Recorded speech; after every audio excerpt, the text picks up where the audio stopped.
લોકસભાની ચૂંટણીના પરિણામોની ઘડીઓ વાગી રહી છે। લોકોમાં પરિણામો જાણવા ઉત્સુકતા છે। જો કે સૌથી વધુ ઉત્સુકતા જે તે પાર્ટીના ઉમેદવારોના પરિવાર અને જે તે પાર્ટીના ઉમેદવાર પર જોવા મળે છે। અત્યારે આપણી સાથે વલસાડ ડાંગ લોકસભા બેઠકના ભાજપના ઉમેદવાર ધવલભાઈ પટેલ છે।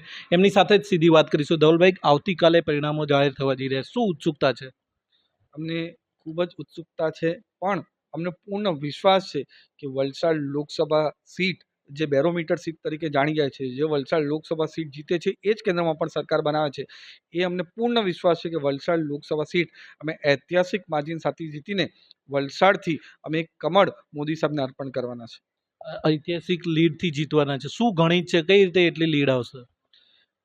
2019માં અમારી 3,53,000ની લીડ આવી હતી અને આ વખતે જે લોકોએ પૂર્ણ સમર્થન આપ્યો છે, આશીર્વાદ આપ્યો છે અને 7 વિધાનસભામાંથી 6 વિધાનસભામાં અમારા ભારતીય જનતા પાર્ટીના ધુરંધર ધારાસભ્ય છે, એમણે પોતાની પણ બહુ જબરદસ્ત લોકપ્રિયતા છે ને એમણે મહેનત પણ બહુ કરી છે। એ રીતે અમારા કાર્યકર્તાઓએ પણ મતદાર લઈને મતદાન મથક લાવવાની ખૂબ જ મહેનત કરી છે, એની પર પૂર્ણ વિશ્વાસ છે। અને જે 7મી વિધાનસભા છે વાંસદા વિધાનસભામાં આજ લગીને કોઈ પણ સાંસદ બન્યો નથી। આ ઇતિહાસમાં પહેલીવાર એવી સારી ઘટના બનવાની છે જ્યાં વાંસદાનો દીકરો ધવલ પટેલ સાંસદ બનીને દિલ્હી જવાનો છે, ત્યારે વાંસદાની વિધાનસભા પણ મોટી માર્જિન અને મોટી લીડ આપવાનું કામ કરવાનું છે। એના કારણે અમને પૂર્ણ વિશ્વાસ છે કે વલસાડ લોકસભા સીટ અમે ઐતિહાસિક માર્જિન સાથે જીતવાના છે। ભાઈ, જો પરિણામો આપના ફેવરમાં આવે તો આપના મત વિસ્તારની અંદર 3 જિલ્લાઓ છે જેના વિધાનસભા મત વિસ્તાર આવે છે, વલસાડ જિલ્લો સાથે નવસારીની વાંસદા અને ડાંગ જિલ્લો। કઈ રીતે સંકલન કરશો ત્રણેય જિલ્લામાં આ રીતે? અમને પૂર્ણ વિશ્વાસ છે કે અમે 100% જીતવાના છે ને મોટી માર્જિન સાથે જીતવાના છે। અને તમે બહુ સારો પ્રશ્ન પૂછ્યો, કારણ કે વલસાડ લોકસભા સીટ એ જોગ્રાફિકલી રીતે ભૌગોલિક પરિસ્થિતિ પ્રમાણે એકદમ વેરાયટીવાળી આખી લોકસભા સીટ છે। એની રીતે વલસાડ જિલ્લો, ડાંગ જિલ્લો અને નવસારી જિલ્લા અંતર્ગત આવતા ખેરગામના 6 ગામો, ચીખલીના 35 ગામો અને પૂર્વ વાંસદા અમારું તાલુકા ત્યાં અમારા ક્ષેત્રમાં આવેલું છે।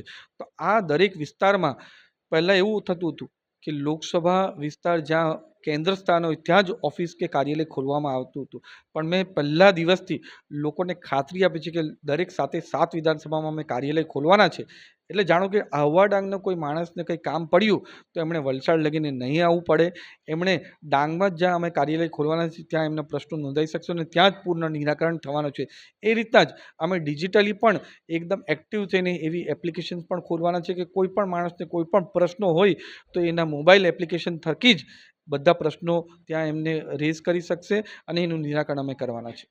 જે પરિણામો આપના ફેવરમાં આવે તો શું તૈયારી છે, અને લોકોની અપેક્ષા પણ આ વખતે વધુ હશે, કારણ કે સતત મોદીજી પણ ત્રીજી વખત આ રીતે વડાપ્રધાન બનવા જઈ રહ્યા છે, મોટા દેશમાં ફેસલા લેવાના જે વાતો થઈ રહી છે। વલસાડ જિલ્લા અને જે આપની મત વિસ્તાર છે વલસાડ ડાંગ લોકસભા બેઠક માટે, એના માટે શું વિચાર્યું છે, શું સપનું છે? જી, પહેલાં તો અમે જીતના પૂર્ણ આશાવાદ છે ને મોટી માર્જિન સાથે જીતવાનો એનો પૂર્ણ આશાવાદ છે, પણ જે રાજકોટમાં ઘટના બની છે એના લીધે અમે સાદગીથી જ અમારો વિજય અમે મનાવવાના છે। અમે કોઈ પણ રોડ શો કે કોઈ પણ ડીજે કે કોઈ પણ ફટાકડા એવું નહીં કરવાના છે।